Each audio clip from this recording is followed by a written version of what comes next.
All right.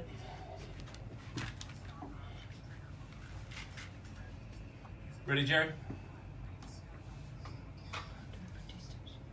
Camera? What? Can't hear anything. Talk. Let's go. Check. Do that kind of Okay, thing. start. Can anybody hear me? This is Cameron Schiller doing the mic check. Go ahead. Mic check right now. Can you hear me? You're good. Great. What do I say? Check. Check.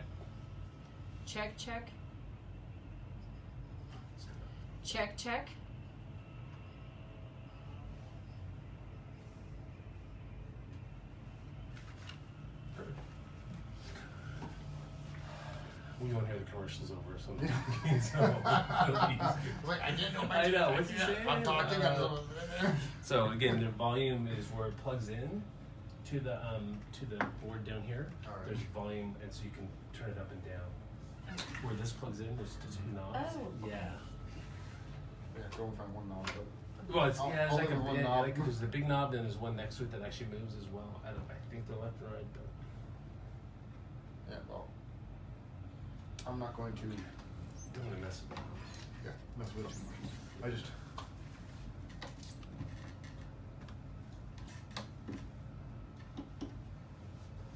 All right. Got a volume that I can stand. Good. Well, and it changes during when we go on the air. It's different than right now. Is it higher or lower? Or louder or quieter? I think it's a little quieter. All right. So explain why it was so loud. Yeah. Okay, I'll just back in that. So now you guys were the winners, Yeah, we were. Yes. What is and what was the category? it was. Food and agribusiness. Okay. Congratulations. Thank you. But all of the finalists were very good. Yeah. Oh yeah. Unfortunately, it didn't come with any money, right? No money. But, Yeah. No we're here, grants. right? Yeah. No, that's good. Has that led to anything? That either the nomination or the winning that you're aware of at this point? We've been invited to give some presentations. Oh, good. And we got the Nevada County Innovation Mhm. Summit Okay. that we've been invited to, or was it Mhm. Innovation Summit or I think Investor? tech. Nevada County thing? Is that like up in Nevada City area? Yeah. Or Grassville? Yeah, and there's a lot up in that area. Yeah. I mean, not a lot, but I mean, there's this, for a small area, there's a number of tech companies up in that area, so. So it created a really good marketing. Good. We're a small business. We don't really have marketing budgets. Yes, So this yeah. is actually a really great Yeah. opportunity to get our Right. company out there and presented. Yeah. Well, good. They did actually press releases, so that created a lot more visibility for Yeah. us. Yeah, I think that ties in with Mhm. all that the Business Journal does on that, which is good. Yeah. It's Yeah. helpful. It really created a lot of visibility. Good. Oh, well, everybody in San Francisco is ignoring it. What's that? Everybody in San Francisco is ignoring it. Well, Well, they did retweet. We were in one of the accelerator in Oh, is that San right? Francisco. Good. Yes, they did create visibility there too. have you guys have been, I know you were in San Francisco at one point, have you done a lot of presentations to investor groups and angel groups and all that type of stuff? One of the great thing about the accelerator, they all come there. Right. We don't really have to do a formal presentation, Okay. but somebody comes there and you get to talk about our No worries. company, and many of the things it's more on the informal presentation, and at the end we were able to present. I think they had 400 people. Yeah. The demo day, there were some angel investors, VCs, and So you're able to present there? Mhm. How long was the presentation? Like a 6-minute, 8-minute? yeah, kind of 6 thing? minutes. It's on YouTube too. Oh, good, good. Do you guys have a YouTube channel? We do. Okay. It's mainly worms, but it's mainly gross stuff. But Well, yes, that's your business. That's good. those are yeah. That's true. It's worms crawling out of bugs.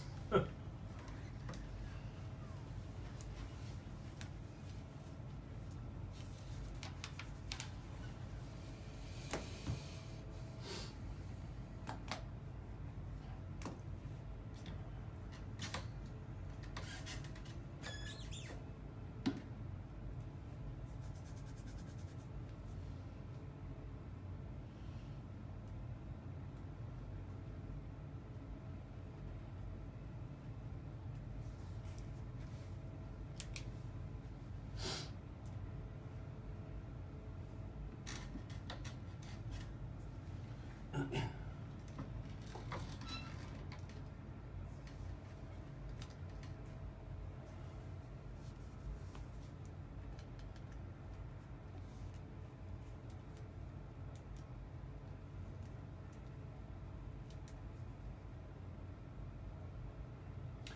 morning, everyone. Welcome to Beyond the Numbers on 91.55 FM. This is your host of this weekly business talk show. I'm Mark Bellows. I'm a tax principal with Clifton Larson Allen, national CPA firm with offices throughout the United States, including one here in Roseville, where I reside. I work with manufacturers and distributors, real estate investors and developers, and contractors, the owners, the businesses, that sort of thing. So tax planning, tax strategy, that's my area of expertise, and then I also, on a weekly basis, host this talk show with very interesting guests like today's. So I want to welcome today Dr. Fatma Kaplan, who's the CEO, and Cameron Schiller, who's the COO of Pheronym. Welcome. Thank you. Thank you. How are you guys doing this morning? Very good. Good. So maybe tell us a little bit about what Pheronym is and does. We use a new kind of pheromone to control agricultural pests. Specifically, we use pheromones from nematodes, the microscopic roundworms, Okay. and to control nematodes. By controlling nematodes, we can use two, at least, major class of pests. One group of nematodes we control is good nematodes. These are the nematodes that go and attack agricultural insect pests. Okay. And they're commercially available, and we make them better biocontrol agents. And the second class is the bad nematodes. These are the ones that go and attack plants. Okay. And we tell these nematodes that this plant is already taken, they need to move away. So we protect the plants when they're very young and vulnerable. In a way, it repels the bad guys from the plant roots. Oh, interesting. So how long have you guys been in business for Pheronym? Well, Pheronym has been in business for about 2 years now. 2 years, okay. Yeah. However, And you've been doing the research for how long? more than 10 years. Okay. In nematode pheromones. Okay. I identified the first mate-finding pheromone of C. elegans, and we published this work in Nature in 2008. 2008, okay. So it's been going on for a while. Yes. So maybe tell us a little bit about your backgrounds. So, doctor, where did you start? Where did you go to school? Where did you get started in your professional career, and where's it gone from there? I did my PhD in plant molecular and cellular biology, Okay. where I had a lot of interest in metabolites and metabolic pathways. And I wanted to engineer plants that would be tolerant to high temperature and low temperature. So that would actually address many of the problems with climate change. Right, yeah. Then one of the problem I had there was we were able to follow some of the metabolites, but we didn't really know what they were. And I thought for postdoctoral training, I should get into a field that I can identify the compounds that we don't know and identify their structures. Okay. As a postdoctoral work, this project was in nematodes, which are the roundworms. Right. And my postdoctoral advisor said this is a very big controversy whether C. elegans, the model nematode, has a mating pheromone because it's a hermaphrodite and doesn't actually need mating. Okay. But it did have advantages if it did. Without mating, it would produce about 300 progeny, or 300 babies. Yeah. But with mating, they would produce 900. Okay. And it also had other advantages for being more environmentally fit. Right. And he said this was a very easy project, and I was very new to natural product chemistry, and I believed him. It was not that easy. It was not easy. No, not at all. It was one of the, I would say, toughest project. But we did identify it was a collaborative project in several different institutions in the U.S. One of the institute was California Institute of Technology, another one USDA, ARS, and another institute was at Cornell. And we were able to identify it. It was tough, but we were able to identify a mixture of pheromone, 3 different pheromone together, gave rise to mating activity, then our USDA thought this was really a great technology, and they hired me to apply the nematode pheromone technology to control root knot nematode, which was right about the time methyl bromide was phased out and farmers needed to have a solution. Is that what was phased out? Was that a chemical? Methyl bromide is a very toxic chemical. It's odorless, and it also created the ozone layer. Gotcha. So they phased that out and had to come up. They're looking for some type of an alternative. And since then, we still need a lot more alternatives to control plant parasitic nematodes. Right. So that was our major goal always, to control plant parasitic nematode. So the USDA hired you to do more research. Yes. The good thing about the USDA, they had a lot of experience with the pheromones on the insect pheromone side. Mm-hmm. And the nematode pheromone, I was the only expert, so we were able to complement our skills, and many of the techniques that was applied to control insects, we could apply to plant parasitic nematodes and using nematode pheromones. One of the major differentiation factor between the pheromones already in the market versus the pheromones we use is the insect pheromones are volatile, so in the air, if the wind blows, it just flows away. The pheromones we use are water soluble, and we also target the insects below ground, which nobody cares and sees because they don't see it. Yeah. They don't realize they're there. So how do you deliver? So water soluble you would deliver through water, right? Yes, we actually have two different delivery systems. Okay. For the good guys, the beneficial nematodes to control insect pest, it's a pre-treatment.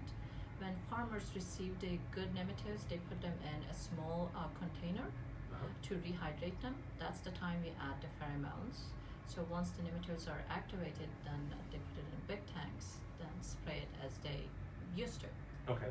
So the effect will be lasting for several days. Right. To control plant parasitic nematodes, we are going to be applying it to the seed coat. Okay. So it will go with the seed.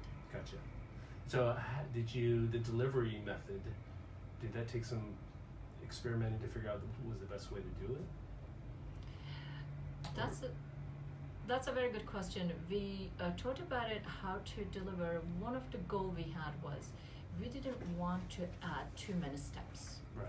Because if we added too many steps, no one would be doing it. So we try to integrate the way we do the existing system. So we watched actually many of the biopesticide companies, how they deliver nematodes. Okay. So we thought, where can we actually insert our delivery to these nematodes, and at the same time the mode of action.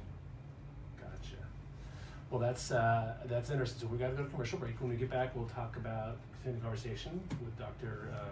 Kaplan and Cameron Schiller. And you're listening down the numbers at 905. We'll be right back.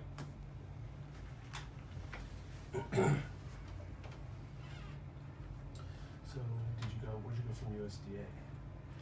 That's USDA was a temporary position, so it shrank, and I was talking to Cameron, and we published a paper, and we had USDA collaborators from a different branch, and they were working with beneficial nematodes and farmers in Georgia, and they knew the problem from inside with respect to efficacy of the good guys.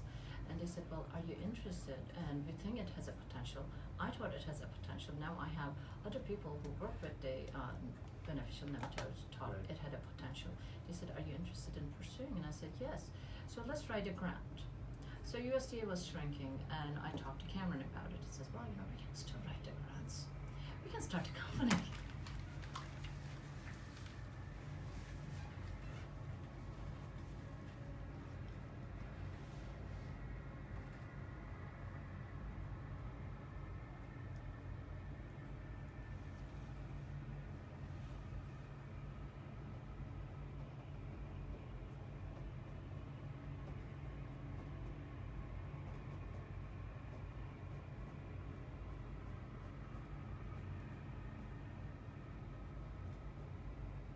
And welcome back. You're listening to Beyond the Numbers on 91055. I'm your host, Mark Bellows, tax principal with Clifton Larson Allen.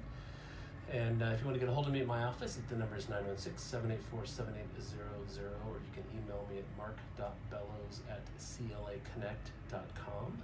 I'm more happy to talk to you about any tax situations you have. We are at the end of the year, and so we've got a lot of year-end tax planning going with our clients. And if anyone has questions about that, I'm more than happy to talk to you about it. Just give me a call. Maybe we can figure out some way to create some opportunities for you and your business. Pardon me. Excuse me. And this morning we're talking with Dr. Kaplan and Cameron Schiller, both of Pheronym Inc. Pheronym was one of the companies, one of the businesses that was nominated for a Sacramento Region Innovation Award recently, and actually won winner in their category. We'll get into that a little bit, but congratulations on that. So you were talking about before the break how you went for postdoctoral work to the USDA, and then at the break you mentioned that that's where you met Cameron, right? So maybe you could give us a little bit about your background. Actually, we met a long time before. Okay. We knew each other. Okay. Yeah, we met as grad students at University of Florida. Okay. And I always say I was working with pharmaceutical outcomes and health services research at the time. I was doing lots of statistical stuff. And when we met, she was working on plant stress and metabolomics, which actually tied in really nicely with some of the stats that I was working with. Okay. And I thought that was really cool stuff, which you could do. So we collaborated on that. And we collaborated on a number of other projects afterwards. So you guys have been working together for a long time. Yeah, we have. Yes. And then later on, when she was leaving the USDA, I realized that this was something that could be turned into a business. And we decided to form a company and start writing grants. To get money. Because you can't fund the business. Exactly. You can't fund a business, or you can't run a business without money, and that was what we were used to because we were academics. Yeah. So when you decided to form the company, that you had this, let's say this, you didn't really have a product yet. Did you have a product yet, or what, marketable, or was it you're still in development stage? No, we had an idea. Yeah. In academics, you have an idea, and if you want to develop it, you write grants. That's how we started. Okay. Yeah. But we have learned a lot since then. Well, how long ago was that you started that? In 2012. Yeah. So you have to get money, and you write. I mean, there's a couple ways to get money, right? One is a grant, of course, and others to go out to investor groups, and you guys have done some of that as well. Yes. But you have to get the money, and I would assume there are competitors in your field.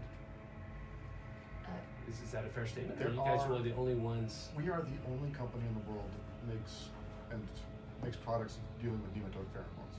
Really? Interesting. There are, of course, other solutions to nematodes. Nematodes is a problem, and Right. that is, those are our competitors. There's primarily the big biopesticide or big pesticide companies. Other biopesticide companies also have products that deal with nematodes, but nobody deals with them the way we do. Interesting. And we will be the first to bring nematode pheromones to the market. And we think it has a great potential. Yeah. Both using as with the beneficial nematodes and also for the seed treatment. Right. So we would be opening up more markets for the pheromones. So you guys got together and said, we have a business here. We think we have something we can make out of this. So let's start writing some grants. Have either of you written grants before? I mean, that's like you said in academia. That's kind of what you do. So. Yes, when I was a graduate student, I helped out my advisor to write a grant that funded my PhD research. Okay. So during postdoc, I helped to my postdoc advisor to get another NIH grant. So I had a lot of experience actually, and writing many of the travel grants. Right. And I realized the importance of grants and funding very early on in my graduate studies. Well, and what all goes into a grant like this? I mean, I've seen grants before. I'm involved with my company, Clifton Larson Allen has a CLA foundation, and we give out money, and so I've been involved in reviewing those grants. But generally, they're relative. The writing is, if you will, is a few pages max. So I would imagine is yours a different than that. Oh yes, it was 15 pages, the 15 SBIR pages. grant. It was Yeah. actually... That's considered a short one. And do you attach things to that, or is that 15 include the attachments? That does not include other attachments, as for example, letters of support from Right. companies that are interested in the products that we're developing, and companies that are working with us are additional on top of that. And is the 15 pages, is the budget part of that? Just the narrative, project narrative, and experimental plans. Right, the budget is an entirely different beast. Yeah, and I mean, grant writing in itself is a profession. There are professional grant writers, and really there's an art to it. And I'm sure NIH, National Institutes of Health, right, which is I think who you said you've written some grants for, they have maybe the grant you write for them and maybe different than other departments and other things. Yes, so we read first the RFAs, request for applications. Okay. They do have different formats, and we follow their formats. Yeah. SBIRs were quite different from the grants we used to write for basic research grant. Okay. So we read that, and it was almost 2 grants together. One was the business portion, and the other one was the research. Right. So they're funding the research and then the commercialization of the product, the final product. So we were very good on the research part, but we knew we needed help because this was the first time we were going to write a small business grant. Right. So we went to a workshop for small business innovation grant. That workshop also came with a free review if we actually give enough time to the presenter. And we wrote the grant and we sent it to review, and he gave us really great feedback on the business part. Many of the things we would actually probably flunk. Yeah, we actually worked with a number of mentors to polish our business proposal because it was the first time we'd ever done anything like that. Sure. So The language that we used was different. Well, the important. I mean, mentors are important in Yes. any line of business. And that comes up over and over again from my guests is how important mentors have been in whatever it is they're doing in whatever areas. And so that's good you're able to find someone. Yeah, we're always talking to people and picking out more mentors. yes, and we also had other science collaborators, and they also have written SBIRs and helped other companies to bring innovative products to the market. So that was very helpful there Yeah, too. very So helpful, their yeah. input. We actually got compliments on our grant. It was funded the second time when we submitted. I was going to ask you, did you get some funding on the first time, but it was the second time you It got was the funding. second time. And so that funding, how long did that carry you for? How much did that provide for you then? We were very lucky actually when we got that funding, because when we got that funding, we also got funding from an accelerator in San Francisco. Okay. And so we were able to synergize those 2 funding, and we accomplished a lot more than we actually anticipated. And it gave you enough funds to operate for. A Gave us year. enough funds to operate for a year. The accelerator money and the SBIR grant together. Now, I read something on your I think on the website that said about moving out to San Francisco. Was that part of that grant? Was it a subsequent grant or? It was the accelerator fund, because when we heard the news for the grant funding, we were also communicating with the accelerator. They said, well, we can give you $250,000, but you have to come to San Francisco for 4.5 months training. And you guys were in Florida at the time. Yes. We were in Florida at the time. And we thought it was no-brainer. We were going to San Francisco. All right, we're gone. Let's go. Yeah. So when was that? It was in April 2017. Yes. We got on the road. We had a road trip. You came out to San Francisco, and so you had to go through 4.5 months of their training. Yes. And what was the training in? It was actually a little different from the other accelerator. They had a wet lab space. You were Okay. able to do actually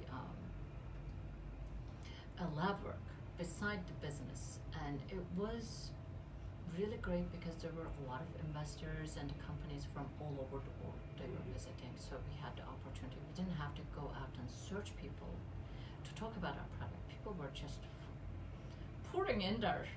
It was a really busy place. Oh, that's great. Where was this space at?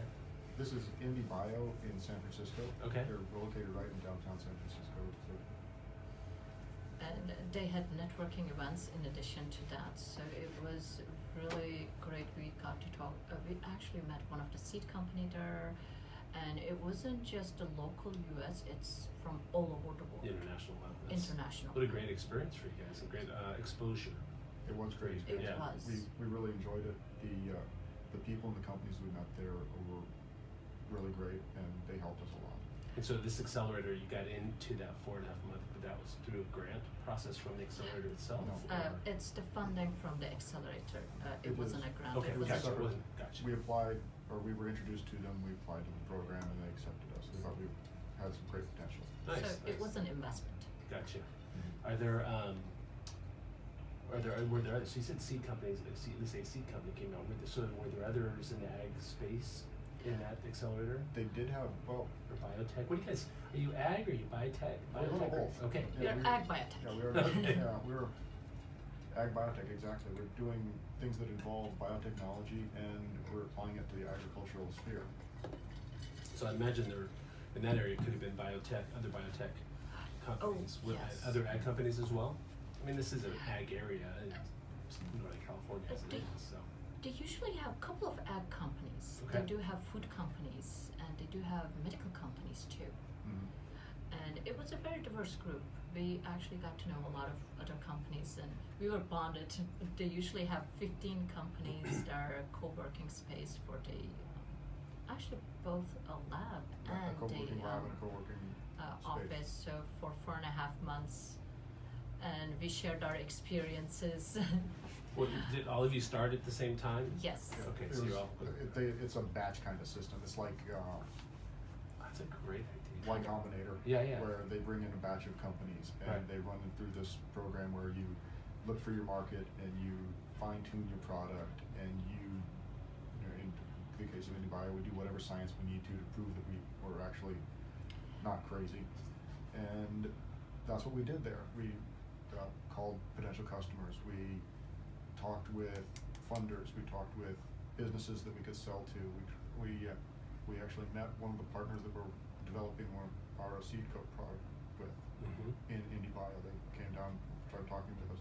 We met lots of other agricultural companies in IndieBio, Right. because they were interested in finding alternatives to their production methods. So we developed our prototype, and we were able to scale up that we could actually treat beneficial nematodes that can be put in at least an acre. So it helped us to produce enough for our greenhouse trials Right. and for future field trials. Sure. And did you had access to a greenhouse and all that stuff to do your trials? Or Not did you have to find that? We actually had that through all of the support that we gathered to write the SBIR grant. Okay. Part of our SBIR grant was we set up something called a CRADA, Cooperative Research and Development Agreement. Okay. And we did that with our partners at the USDA in Byron, Georgia. They have greenhouses there. They have fields and orchards there where we can do all of our testing. They've got all the permits and everything necessary. It tremendously reduces the cost for us to develop this. I bet it does, yeah. That sounds excellent. Okay, we're going to go to commercial break. You listen to Beyond the Numbers in Money 105.5. We're talking with Dr. Fatma Kaplan and Cameron Schiller, both of Pheronym Inc. We'll be right back.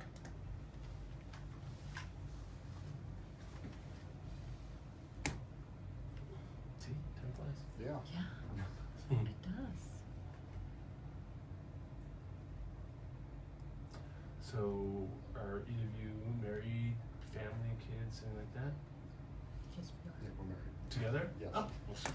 I was going to say, did you ever talk to your spouses about moving? But It's like, you we're did. moving. Well, sometimes people have different opinions, so we decided not to mention. All of a sudden, instead of business focusing on the business, people start focusing on the marriage. It's like, Yeah. we're talking about Yeah. the business, Yeah. not the marriage. It's irrelevant. Yeah, yeah. But So did you guys meet in grad school then? Yeah, we met in grad school. At University of Florida? Mhm. Okay. Interesting. So what was your undergraduate degree? I was in College of Agricultural Mm. Engineer. And I'm an economist. Okay. What's your, did you get a master's, of course? I got a master's in pharmaceutical sciences, but I was focusing on pharmacoeconomics. Okay. And And did you get a PhD as well? I worked on a PhD, and there comes a time when you realize you need to stop. Is that right? Yes. And so I stopped. Pharmacoeconomics. Yes. I've not heard of that. but it makes perfect sense. Mhm. There's got to be a It's full fairly field special. of that. There is a Yeah. full field of it. It's got to be, yeah. Fairly specialized. I was actually the Pfizer Fellow of Pharmacoeconomics at Florida A&M University. Oh, really? Oh, So I had a full scholarship. nice. Mm-hmm. Always good to get a full scholarship. It was very nice. Yeah. So are you both from the Florida area then? I grew up in Florida. She's from Turkey. Okay. Did you? I had a fellowship to come to US to do master's and PhD, and Okay. go back to Turkey and be a faculty member at one of the newly established universities close to Asian Sea. It was a very nice area close to the beach in Turkey. Nice. Then I met him. And that changed everything. That changed everything. Well, now our growers will be better for it, I would say. I think so. Yeah. I don't think it's just US. I think we're going to be helping pretty Oh, much the whole world. We yeah. have a lot of interest from European countries. So we established a customer demo with an Israeli company, a biopesticide company.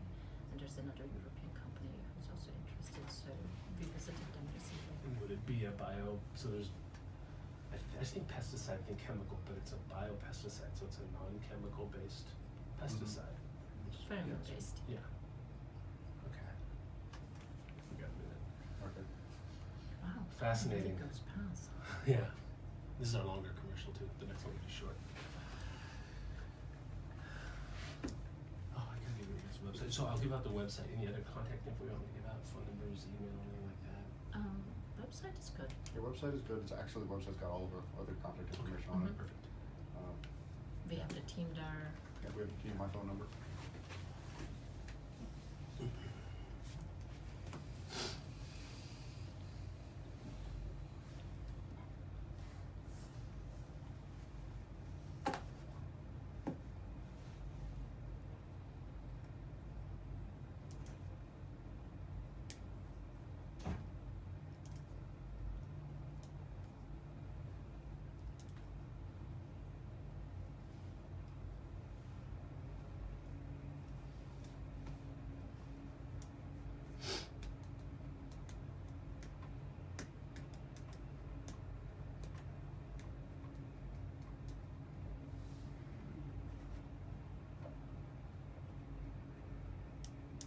Good morning, everyone, and welcome back to Beyond the Numbers on Money 105.5. I'm your host of this weekly business talk show. My name is Mark Bellows. I'm a tax principal with Clifton Larson Allen. He's a national CPA firm with offices throughout the U.S., including one in Roseville, which is where I reside. And I'm on the tax side, as I mentioned, work with manufacturers and distributors, real estate investors, developers, and contractors is my general focus. And I work with the businesses, their owners, do tax planning, tax strategy, that sort of thing. And so I've been busy with year-end planning, and I've got a couple more weeks to try to get some year-end planning done before we get to the end of the year. And it's a good opportunity this year with tax reform. There's some definite advantages to be taken care of, and some strategies that differ for lots of businesses from what they've done in the past in terms of what they do at year end. So more than happy to talk to anybody about that if you want. You can call me at my office 916-784-7800 or email me at mark.bellows@claconnect.com. And the theme for the last month or so, pardon me, has been having guests on that were nominated for the Sacramento Region Innovation Awards. And so I was able to be a part of that recognition of companies that are doing great things here, innovative things here in the Sacramento region. And so one of the companies that was nominated, and actually a winner in their category, was Pheronym Inc. And so that's who I've got on the show today. Dr. Fatma Kaplan, who's the CEO, and Cameron Schiller, I can't always say Carl, but he goes by Cameron Schiller, and COO, who's the CEO, sorry. And if you want to look at the website, it's www.pheronym, Pheronym.com, Pheronym.com. And Pheronym, my shorthand is a non-toxic ag pest controls, which I think I got off your website. Is that Yes. fair? Okay. There's a lot more to it than that, but we were talking at the break about biopesticide companies would be a potential customer. Yes, beneficial nematode companies and the biopesticide companies are potential customers. Okay, and pesticide, as I was mentioning, pesticide in my mind sometimes I think, oh, that's a chemical thing, but reality is you guys are developing a non-chemical thing, which would be a biopesticide. Yes, that's correct. Our first product is not really a biopesticide either. We're just targeting the behavior of biocontrol agent. It makes them better biocontrol agents. Gotcha. Yeah, we are improving the biopesticide. Oh, okay, gotcha. Another good thing about our products is it can be used with other biological control agents or biopesticide in the market, and it can improve their effectiveness, particularly at suboptimal temperatures. Many of the biologicals, they all have optimum temperatures Right. to work with. Once you move above and below those temperatures, the effectiveness is going to be down. But with our product, at low temperature, they can be still more effective. For example, And that's got to give you a competitive Yes. advantage for other biopesticides or and at the same Yeah. time, Yes. with any bio. And then where did that go from there? Well, after we went through IndieBio, we were in contact with a number of people, including the California Life Sciences Institute. Okay. And we went through their program also to build out our network and to improve our deck. And what is their program involved? it's a business advisory program. It's called Fellows of All-Star Team Business Advisory, and in short, it's the FAST program. Okay. And they had one for Davis in that particular year. Nice. And they recruited business advisors in biopesticide market from Davis. So we had bi-weekly meetings, 2-hour meetings for 3 months, which helped to improve our pitch deck and many of the Oh, other yeah. business-related advice. And Now, talk about real quick your pitch deck. Because everyone may not be familiar with what that is. Oh, this was for investor pitch deck, introducing our business and what our product and the market opportunity, how we plan to get into the market, and our advisors and our team, and how much money we are raising to get there. Yeah, and so the pitch is you're pitching for money, basically. It's your pitch, your sales pitch, Yes. to try to get the investors to invest money. And so Yes. you come up with this pitch deck. Yes. And so, again, some people may not be familiar with what that is, but so you got a chance to work on that as part of that. Yes. Also a business plan too, how we are going to approach and the milestones, how we are going to get to the stage that we can actually make money. Which is an end goal, yes. Yes. Yeah. Yeah, we're very good at making milestones, especially scientific milestones, but translating them into business milestones is a little bit more difficult. Sure. And that's one of the things they helped us do, is come up with milestones that business people are interested in. That also introduced us to Davis Network, Okay. and where UC Davis is, and we realized at that time that we should really be in Davis rather than San Francisco. Because it's such a huge ag and Yes. biotech area as it is. And it Exactly. fosters a lot of that type of innovation and growth because of the environment there in Davis Yes. with the college and such. So We were eventually targeting the seed companies because we wanted to develop the seed Sure, treatment. sure. And there were a lot of seed companies and the great ag network, and we thought we should definitely be in Davis. Yes, we also were introduced to the UC Davis H.M. Klaus Innovation Center, which is Incubator. an incubator, a business incubator Okay. for businesses like ours. And their idea from the get-go was to foster agricultural technology companies. We fit really well into that. yeah. So we got into them, in with them. We are actually, that's where our offices are now, our main offices. We still got offices in Florida because we're a part of an incubator there. Right. That's a great facility, and we have great people working there. But as far as being here in the Sacramento region, Davis is where we could be in close contact with farmers and with seed producers and all kinds of other agricultural companies. It's also a great network for recruiting new employees as we are raising funds, because we have the ag school and many of the talent pool. So how many employees do you guys have? Total 4 currently, Okay. full-time, Nice, nice. including us. Of course, yeah. So you've grown to four employees, which is nice. Mm-hmm. So you moved to, when did you move to Davis then? Almost exactly a year ago. Okay. So pretty much all of 2018 has been in Davis. Right, we Yes. came in on January 1st. Okay. And it's been a good move It's been very for good. a lot of reasons. Mhm. Yes. So not really super experienced in the ag area, so when I think of seeds, I think of these little tiny seeds. But I imagine they're various sizes for depending on what you're growing. So does your I would say product, but does it work for all seed types, or is it specific seed types? That's a very good question. We have to test. Okay. But there's really no reason that it can't work for any kind of seed. And so, and you coat it with the pheromone. Is that what it is? Am I too simplifying it? Yes, that is the idea. Okay. You're not simplifying it too much at all. Okay. Alright. There are companies called seed improvement companies. Okay. And they put, the farmer buys seeds from a supplier and then takes them over to these companies and says, I want this pesticide and this fungicide and this other thing on it. And so they put all these different things on it, or this fertilizer or whatnot. Right. And we can just move ours in, put our product into that mix, or have our product as the mix. Right, gotcha. So it's fairly simple and straightforward. So the seed companies don't do the Some of the seed companies do it. okay, so it's a mix. It's an Yes. integrated thing. Gotcha. The big seed companies like Dow DuPont, Pioneer Hybrid, so forth, they literally give the seeds to the farmers, tell them how to farm it. Right.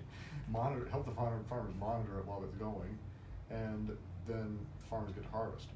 But then there are the ones that are doing more independent stuff where they get their own seed and they make the decisions on the pesticides they're using and when they're going to plant and all that. So that's a little less centralized. Right. Have you gotten pushback in the course of doing your research from other pesticide companies?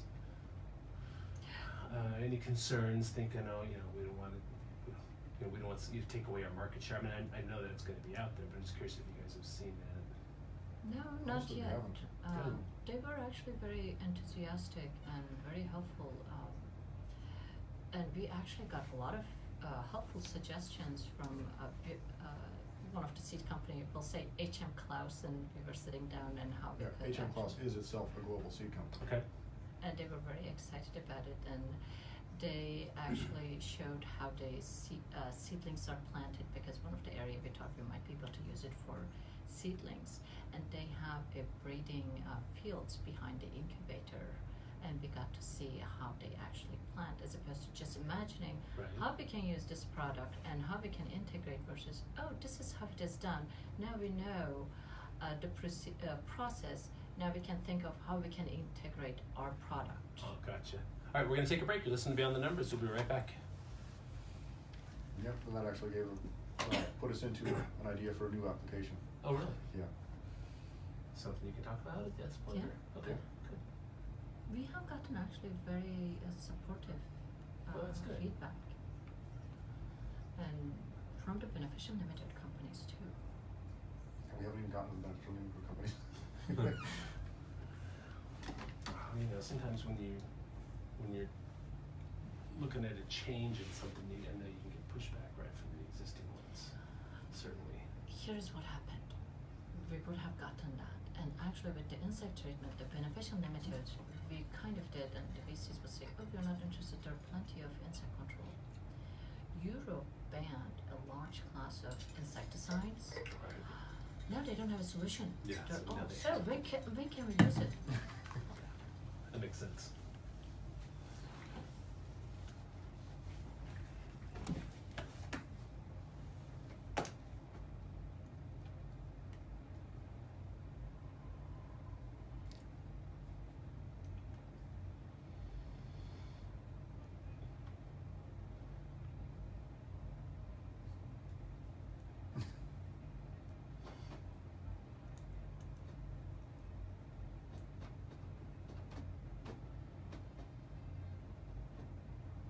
And we're back. You listen to Beyond the Numbers on my 105.5. I'm your host, Mark Bellows, a tax principal with Clifton Larson Allen. My office in Roseville. You can reach me down at 678-478-00 or mark.bellows@claconnect.com. I make sure to try to announce myself at every time coming in. One of the things I learned early on is with one of the producers was like, you got to make sure you tell people your information, get it out there. which kind of ties into our earlier discussion about marketing and social media Yes. and how when we're doing it on our own, it's you gotta remember to do it. That's true. Doing your own social media is always hard. Yeah, yeah. So, so you guys got to Davis. You've gotten a chance to work with different companies, meet some people in the field, and it's been a really good experience for your company. Yes, it really expanded our network and the ag network. And they actually have a Seed Central networking event every month. We don't want to miss. And they also have a pitch event at the beginning of the year, January. So we get to know the startups in the ag area. We get to socialize. And it's a very nice and friendly group. And they have asked us to be on that pitch event. I was going to say, are you guys So, going to be yes, we get will. your pitch deck ready and you're going to... Yep. Yes. Nice. And It's so who goes to that pitch event? It's startups like yourselves, existing company, or I don't know what the next lag is after startup. Post startup, investors, and who all is there?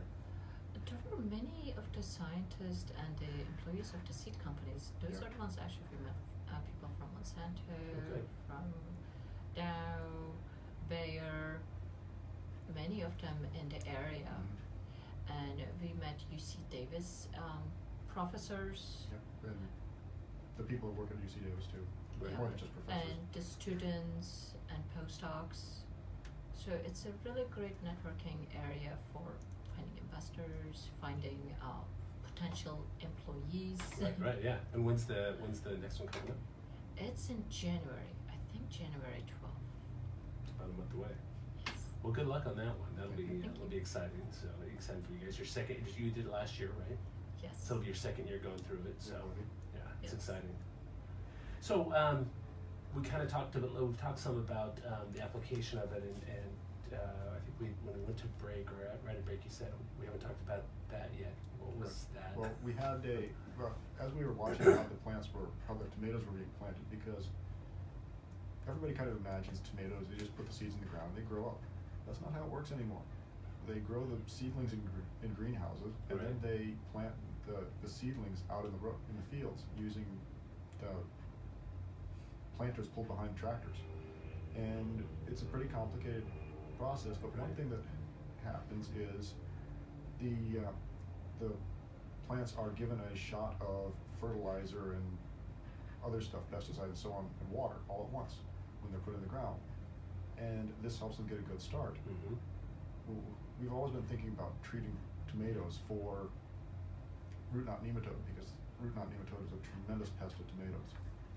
But we didn't realize that we couldn't just wrap it on the seed and go from there. Once we did realize that and we saw that, we thought, well, we can put our stuff into the water that's being used to treat these things as they're being planted. And that's another potential product for us, another application for our product. That's excellent. And we've had How'd you think of that? Or how'd you guys come up with that? we were watching the machine. Really? I mean, and then you saw it and you Yes. said, hey, We what can if... do that. This would be the place we can put our product, and that would be the location we could market our product, where, while they're putting it in, and Yeah, here's yeah. a tank with the fertilizer and all the other tanks, that would be the place, because it doesn't add any more work for the farmers. Right, It yeah. integrates to their own system. Right, and that's always one of the important things we want to do, is not make more work for anybody. Sure, absolutely, yeah. And integrate into their system, but they can get more benefit later on. They can protect their plants. Right. So tomatoes. What else have you guys used your product on? Can you say? Any of the other plants that are used for transplanting, we Okay. could, this would be the specialty crops. Okay. That's what we thought Using we like would. cucumbers and squash. Gotcha. And then we would expand this product to the row crops. In that case, we would be putting around the seed. Gotcha. Okay. So the row crops are put in through seeds. Row crops being things like corn and Yes. sunflower. Corn, wheat, soybeans, that sort of thing. Right. Gotcha. Okay. And all that stuff is grown Growing around here. around here. Yeah. So it's such a fantastic area for you guys to be doing this at. Yes. Exactly. Actually, every time we drive to HM Klaus, we go through the farms, and you get to see the time they're planted and Right, how right. they're planted.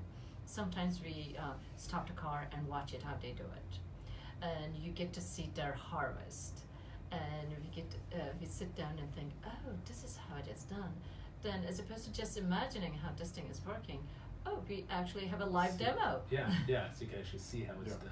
And this is the first time I've ever seen combines out in the fields. Right. So you get to see how they work. And Exactly, you get to see how they work. What fosters they're doing. get your mind going, thinking, how can we integrate with that? Yeah. That was new for me, even though I grew up in a family farm when I was in Turkey, but our family had a hazelnut orchard. Okay. So that's quite different from the row crops. Yeah. The way, yes, they did have row crops, but they were small plots, just for personal, not really for Right. money. But the hazelnuts were to make money. And is a hazelnut a tree nut? Yes. Okay. It's a tree nut. So like, and like the an almond orchards. or a walnut or that sort of thing. Yes. So. But that harvest and everything was quite different from the row crops we Yeah. got to see, or the tomatoes for fresh Fresh sale. sale, or tomatoes for canning. Mhm. How they harvested and how they planted, that was very new to us, and it was very good experience. Yes, because I've seen lots of. I grew up in Florida, and Florida produces a tremendous amount of fresh tomatoes, Sure. especially around Tallahassee, which is where I grew up. Okay. Yeah, there are tomatoes all over the place, but they're fresh tomatoes, and these are hand picked. So I couldn't imagine the way they pick the canned tomatoes around here, where there's literally a lawnmower that scoops them up and plows them onto a truck. It's mind blowing. Yeah, when it's canned tomato, it's a little different because Yeah. it goes through a process of Mhm. boiling and cleaning and all that kind of stuff as Right. it is, so they're not always worried about Exactly. We quality. actually, we stopped the car and watched them. It was just one big combine, and it's just harvesting the tomatoes. It was really amazing. That is amazing. Now, would this would your product have application on tree nuts? Could it? Some do, yes. Yes, the one we target for beneficial nematodes. Uh-huh. We recently completed our greenhouse trials. Now we are moving to fruit and nut orchard trials. That Okay. is for our CRADA 4 with the USDA. Right. And they will be testing for the pest that targets the orchards. The first one we will be testing is pecan weevil. Okay. Yes, and we'll also be testing on citrus dicarpes weevil, which is a big pest, Yeah. and navel orangeworm, another big pest. And these pests not just for pecans and peaches, but also for almonds, which is a big problem. Yeah, huge. Since we completed our greenhouse trials, so we are moving forward with the greenhouse pest. Mhm. And last year with Kick Graduate Institute, we were able to survey the greenhouses and what kind of pest problems they have. One of the major pests they have is thrips. So we are targeting the thrips control, and these good guys are used actually to control thrips too. And what is it? It's Sure. an insect pest. Thrips, spelled THRI. Thrip. Yes, they are really tiny little flies, and Dang flies. yeah, well, I would never have noticed them until Sure. somebody pointed them out to me. They're very tiny, They are almost very- microscopic. Yeah, And they're bad. They're bad. Oh yes. Okay. They transmit lots of diseases, Interesting. and they damage fruits. They develop resistance to chemical pesticides. Of course. The evolution. So it's a fruit fly of sorts. Do they go other things than fruits, or is it mainly? Well, they go after everything. Okay. Jeez. They literally, in the lab at UC Davis, they grow them on green bean pods. Okay. But they will, and they'll eat pretty much any plant that's out there. They will go for our vegetables, our fruits. Everybody complains about them. Flowers. Yes, I flowers. was just say flowers as well. So and so, your product can Yes. address thrips. Yes. Mhm. So we are using, Fantastic. we are improving the effectiveness of beneficial nematodes, which also infect these insects, Gotcha. the problem insects. Gotcha. That's fascinating. That's great. I was recently, well, not recently, it's been a few years, but up at a mushroom growing place north of here by Wild. Do you guys, and they grow out all indoors. It's very, very fascinating. The stacks of the mushrooms. Now, would your product work in something like that, in whatever classification of We ag would, that is? we would talk to them what kind of insect pest problem yeah. they have. Yeah. And based on that, we can look at it whether the beneficial nematodes would infect them. Gotcha. In the literature, it's been shown that they're effective on 28 important pests, Wow. insect pests. Including the thrip. Yes. Yeah. Well, gosh, you guys, it's been fascinating having you on. Thank you so much for being on the show, and again, congratulations on being nominated and winning the Food and Ag Business category of the SAC Region Innovation Awards. We've been talking with Dr. Fatma Kaplan and Cameron Schiller, both of Pheronym Inc. You can get their website at www.pheronym.com. You've been listening to Beyond the Numbers. Thank you very much. Have a good week. We'll talk to you next week. Thank you. Thank you. So it ended. It's over. Yes. Wow. Time really flies. It does. It does.